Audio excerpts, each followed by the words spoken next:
Right, it was a good weekend for our team. Obviously, playing a really good team in Minnesota. I thought Friday we did a heck of a job. Things got to go your way to score 9, and then to come back and play the way we did. I know it was a tie, and we ended up getting an extra point in the shootout. But I thought we did a lot of really good things, and now we're moving on to Ohio State, and a team that's really a really good hockey team, well coached, really good at home, really good goaltending, and it'll be a really good test for our group.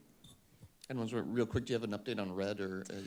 Yeah, so Red's going to be out for the year. At the end of the day, I respect what he was trying to do to continue to play, and but he's going to be playing this game for a long time, and he's got to get healthy here. So he's going to be flying out and get some work done, and so we're going to miss him for sure. He's our captain and still can be our leader of our team. I think he's done a great job in the 2 years he's been here of helping us get this thing going in the right direction. And but I think he still is our leader, and we got a great leadership group that'll do a great job. And so yeah, that's tough news, but that's the reality of any team sport, right? There's injuries are part of it, unfortunately, and we got more than enough in our room to get the job done.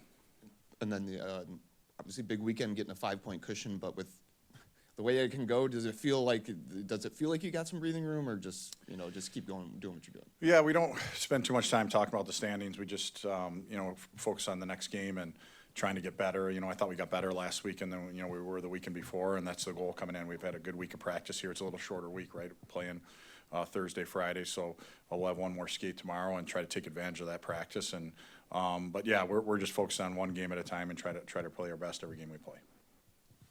We talk about Red being out in this stretch. You have 5 games on the road, dual in the D, and then you're going to go into postseason play. I think you're one of 2 teams that has clinched NCAA's as of today. I'm curious, like, when you have different guys stepping up into those leadership roles, I guess how exactly does that work for him? Like, how do you get that by committee? Well, I think that's just the group in general, right? We got 4 guys that wear letters, but I don't think you have to wear a letter to be a leader on a team, right? And so it's definitely the whole group of guys that does a great job of it, and for sure we're going to miss Red, and you're right, it's a challenging part of the season, but I don't think it's fair to our group to say, hey, woe was me and woe was us. We have injuries. Like, that's every team goes through injuries, and so it's how you respond to it. And we got, like I said, more than enough in the room to get the job done, and it's opportunity for other guys. Like, you want more opportunity, here you go, and take advantage of it. What will Red's role be on the team now that he's injured? I mean, how has he been a leader these past 3 games while he hasn't been playing, and what do you think is going to happen with him going around?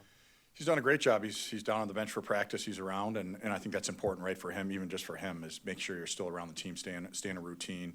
I think he can encourage guys. I think when you're up in the stands and watching the games on TV when we're on the road, and finding ways to lift guys up, and our sport's a hard sport, right, and it doesn't always go your way, and our guys all respect Red, so I think taking the time to make sure he still invests in the team, which should do a great job. And then there's away from the rink, right? I think, being a captain or a leader or a guy on our team, right, is that, it's one thing when you're in the locker room, but, if you're back in the apartments or in the classroom, we're not around the guys all the time. That's why leadership is so key with the guys. So he can do a great job with that. He already has, and even after the games, you can tell, he was excited when we won this weekend, and he'll do a great job with that. And I think it's something he takes pride in too, right? He's put a lot into helping us get this thing going back in the right direction, and you don't have to be on the ice to continue to do that.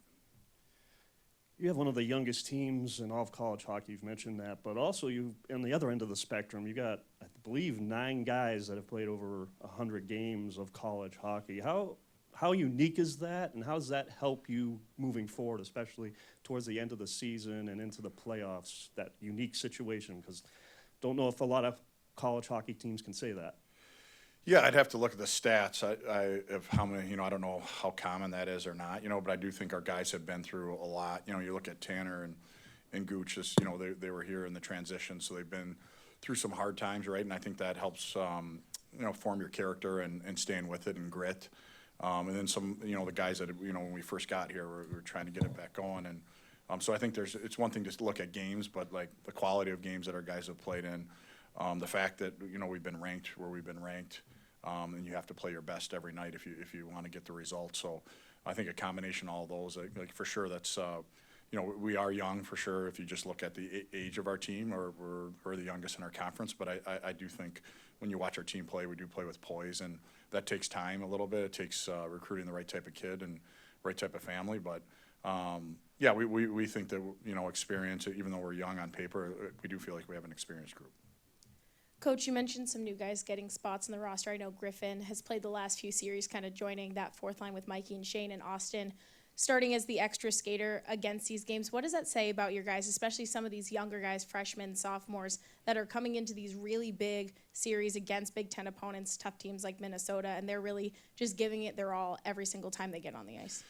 Yeah, it says a lot. I mean, I think it's not easy when you're not in the lineup, right? And I get it. We ask all of our guys. We ask a lot of them, and we practice hard and train hard, and we feel like we provide what they need to be the player they want to be. But at the end of the day, we got to put together a roster, and it doesn't mean you're not a good player if you don't make it. Especially we have a deep team, right? But you got to keep your head in it and keep a good attitude, and you know.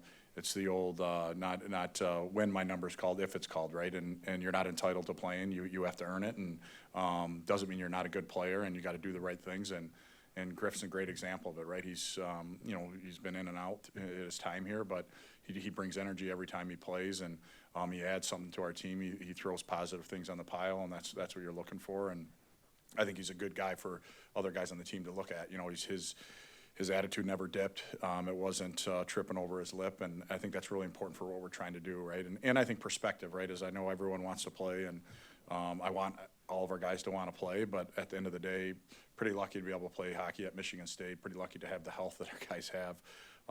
Hockey's not a cheap sport, right? To have the support from their parents to be able to get to this point, you know, is something that should never be taken for granted. So I think a combination of all of those kind of forms the identity or team of a team that's going to do it as a team, and you need guys like that. Like that's part of the foundation of our program.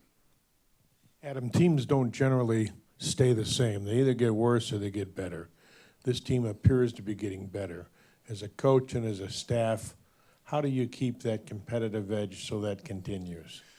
You're right. I mean, I think that's one of the biggest challenges in sports, right, is complacency, right? And you especially the world we live in, right, with outside noise and social media and people telling you how good you are. And, you know, we've really tried to help the group stay grounded on things that matter, and really what matters and have substance is you get better and you put the team first, and just take it one day at a time, right? And especially, again, I think in our sport, right, there's some sports where, you know, your best player, you know, can have the ball and you can really influence the game. In hockey, you can control a game, and there's a goaltender, right? And so you're looking at quality of play, but these guys have done a great job of and we got to keep doing it, right? You can't assume that's going to keep happening. They got to stay disciplined with their mind and their thoughts. That we got to be a hungry hockey team here, and it's not about the scoreboard. It's about getting better and us playing our best every weekend. And it doesn't guarantee you're going to win, but we want to make sure when we put our skates on and put that jersey on that the other team sees our best. Bouncing off that a little bit, do you feel the intensity a little bit more as the season goes on, this group has, and do you want a little bit more intensity as the season comes to an end and we hit the playoffs here coming soon, or you just try to keep it even keel? Yeah, no, I think that we talked about that as a group, right? And when, you know, I got a chance to work in the NHL, it was pretty cool to see, you know, right around February, the league kind of changed. It became a different league, right? And points mean that much more. Not that they don't mean a lot in the beginning, but everyone's kind of ratcheting up for playoffs, and you know, we want to do the same, right? As we want to be playing our best hockey, and I feel like, you know, last weekend we played pretty good, and you know, and if you look at our playoff structure, it's one game shots, right? So you can't wait till then to crank it up. You got to be playing playoff type hockey, you know, this time of the year, and you know, I think our guys are starting to trend towards that. We still got areas to grow, but yeah, no, I think our guys take pride in that. Like this time of year, we want to try to play our best. I do think one thing our guys have done a great job is we've been consistent. You know, if you look at throughout the season, I think we've been a consistent team, and again, you can't assume that's going to keep happening. You got to keep respect for what we need to be as a team. But I think our guys have done a good job of that. Adam, if you ask people from NHL teams, other hockey programs, they tend to credit player development to you and the way you coach and your systems. We ask you always credit it back to the players, and I'm curious, that leadership philosophy, where exactly does that come from? Where did you learn to do that?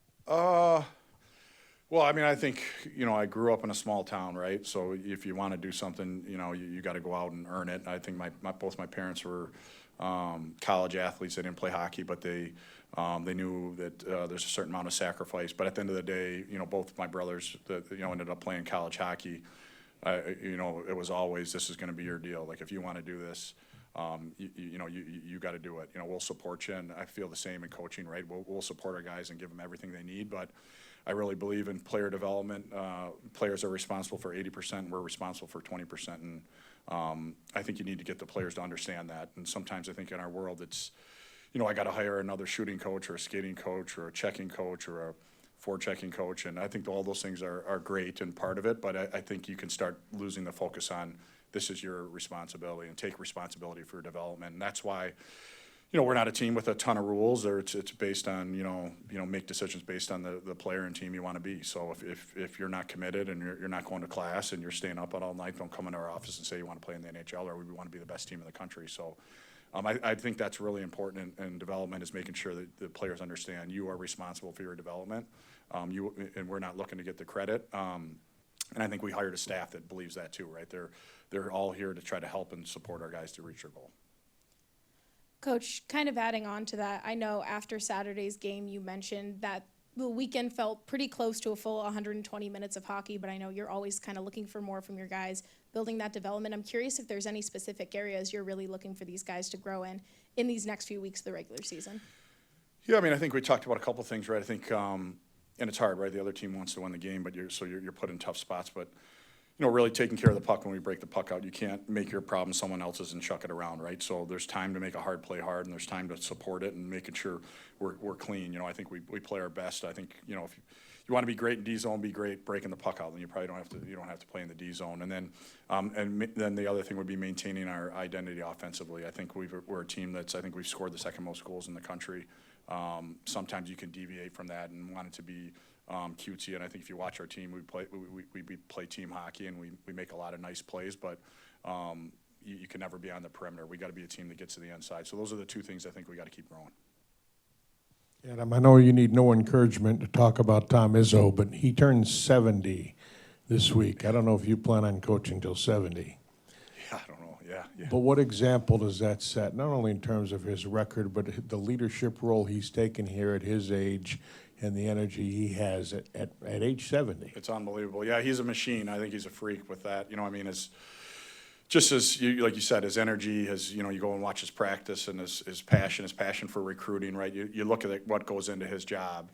We all see the games and traveling and all that, but the recruiting side of it is demanding and competitive, right? So you got to make sure you have an energy in that area. How much he does in the community, right? It would be easy for a guy like him to just kind of wipe his hands and I'm just going to coach the basketball team. But I mean, he's so engaged in the community. I watch him interact, with fans or people in the community. I mean, the guy can't go anywhere, right? And I think that a ton of respect. So you add all that up, the fact that he's going to be turning 70, and I didn't realize it. If I had to guess it, I would guess 55. But honestly, he's a machine that way and a great example. But I think where probably the root of it is, Tom's never forgot where he came from, right? He's a Uper. He really embraces the opportunity and the privilege to coach at Michigan State, and I think he's in it for the right reasons. You watch his guys interact. Like when I went to Spain with my wife with the basketball team there, how much they respect Coach, and that's because they know Coach cares about them. And I think you see on TV the intensity and all that, but I can tell you, being around the guys, they got a ton of respect for Coach, and they know that he cares about them. How fun was the Red Wings game last night, and how fun is it to see them kind of turn it around under new leadership there? Yeah, it was fun. Got to bring the family down there, and I was talking to some of the people down there, and you get to see a lot of the guys that work in the rink, and exam guys and security guys and trainers and coaches and people that you spent a lot of time with, right? 3 years in that league. You talk about the length of that season. You spend a lot of time there, and that's probably the second game I've ever watched as a fan there. Usually, I worked in the building, but you're never there as a fan. So to sit there with my family, but yeah, it's been awesome, and I think it takes time, right? I mean, you look at the league and the parity. I mean, you can win a game and you're right, like the one last night, and they're right in the hunt. If you drop a couple, you're chasing it, and I mean, that's what the league wanted, right, with a salary cap is competitive and any team can win any night. And, but yeah, the atmosphere was great and definitely heading in the right direction.